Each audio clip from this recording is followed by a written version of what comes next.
Oke guys, kita mulai. Selamat siang teman-teman. Perkenalkan, nama saya Lingga Romita Gresliani. Di sini izinkan saya untuk memaparkan presentasi hasil diskusi kami yang beranggotakan saya sendiri, Lingga Romita Gresliani, Dwi Anissa, Gia Mutika, Saura, dan Siti Adira.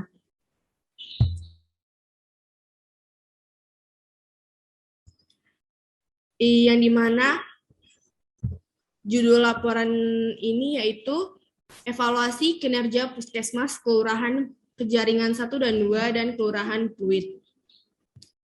Di sini ada 3 kelurahan yang akan kita evaluasi kinerja puskesmasnya, yang dimana P1-nya yaitu yang besaran masalahnya ada cangkupan program gizi bayi dan balita, partisipasi masyarakat dalam gizi bayi dan balita, peningkatan berat badan bayi dan balita, dan selanjutnya cangkupan pemberian vitamin A, dan cangkupan pemberian ASI eksklusif.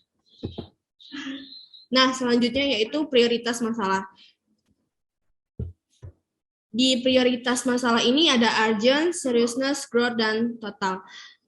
Semua sudah kami rangkum hingga menjadi sekecil ini, yang tadinya masih berantakan, jadi kami mendapatkan hasil dari laporan tersebut, ada 5 masalah yang saya sebutkan tadi, yang dimana cangkupan program gizi bayi dan balita yaitu ada urgent-nya 3, seriousness 3, growth 3, dan totalnya 9. Yang kedua yaitu ada partisipasi masyarakat dalam gizi bayi dan balita, yang urgent-nya ada 3, seriousness 3, growth 2, dan totalnya 8. Yang ketiga yaitu ada peningkatan berat badan bayi dan balita, yang urgent-nya ada 3, seriousness 4, growth 3, dan totalnya 10. Cakupan pemberian vitamin A, urgent-nya 4, seriousness 3, growth 3, dan totalnya 10. Dan yang terakhir yaitu ada cangkupan pemberian ASI eksklusif, yaitu urgent-nya ada 5, seriousness-nya 4, growth-nya 4, dan totalnya 13. Nah, prioritas utama yang di kelompok kami pilih yaitu dengan total terbanyak, yaitu cangkupan pemberian ASI eksklusif. Nah, di cangkupan pemberian ASI eksklusif ini akan kita bikin bagan, yaitu di mana ASI eksklusif ini bisa berpengaruh dari stunting dan bisa berpengaruh ke pengetahuan ibu. ASI eksklusif mempengaruhi stunting, dan stunting mempengaruhi gangguan kemampuan kognitif seperti anak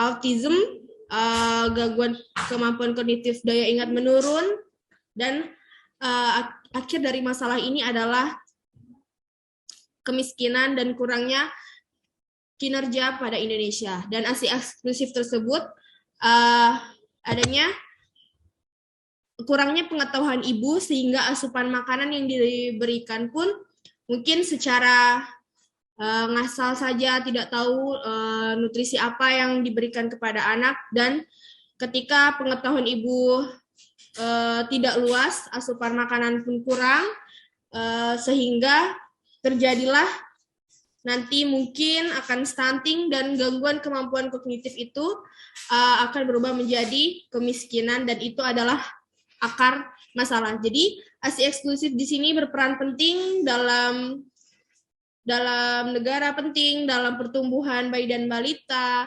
dalam daya ingat anak, dalam asupan makan, dan jika bisa ASI eksklusif ini bertahan selama 6 bulan berturut-turut.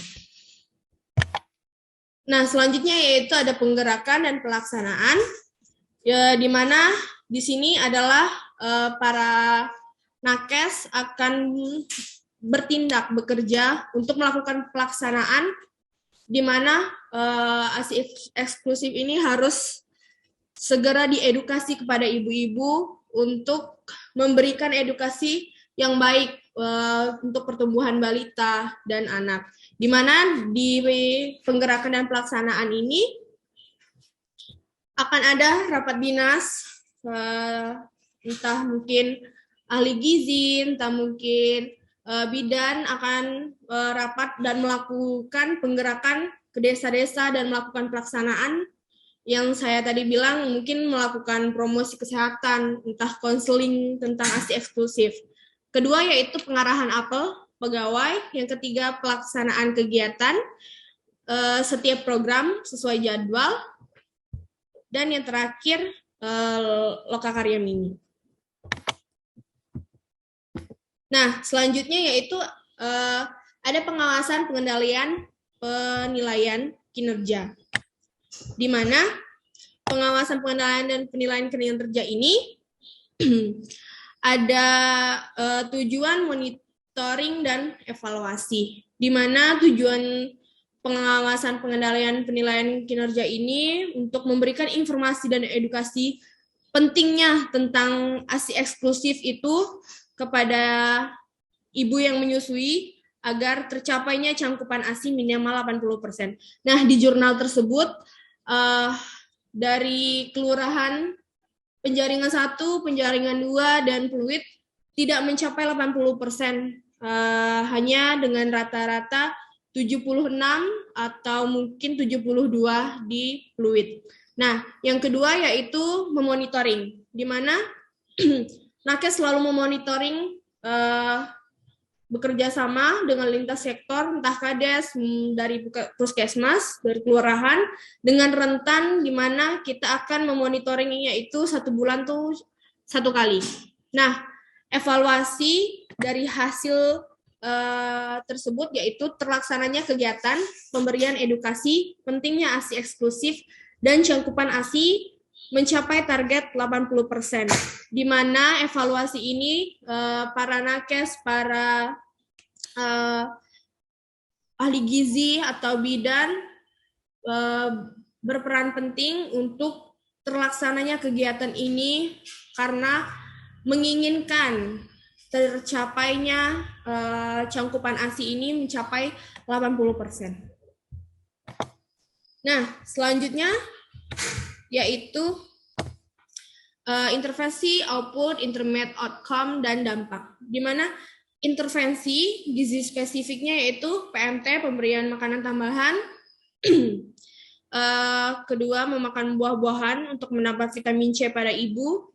Ketiga yaitu konseling promosi inisiasi ASI dini. Yang keempat yaitu ibu yang menyusui tetap harus meminum tablet tambah darah dengan kadar sama seperti ibu yang sedang hamil. Di mana gizi sensitif atau peran pendukung dalam ASI eksklusif ini ada program Keluarga Harapan atau PKH dan bantuan program non tunai. Lanjut ke output. Nah, di mana output ini tetap harus ke peningkatan cangkupan intervensi pada sasaran yaitu 1000 hari benar kehidupan, yang dimana harus konsumsi gizi teratur, pola asuh harus baik, dan pelayanan kesehatan lingkungan harus terjaga. Yang ketiga yaitu intermediate outcome, perbaikan asupan gizi, di mana banyak sekali ibu atau maupun anak asupan gizinya kurang dikarenakan ini tadi pola asuh, pelayanan kesehatan, pelayanan lingkungan tidak tercapai, sehingga adanya anemia, BBLR, ASI eksklusif, diare, kecacingan, gizi buruk, dan terjadilah penurunan infeksi. Nah, peran kita sebagai ahli gizi yaitu ingin terjadinya dan tercapainya cangkupan ASI minimal 80%.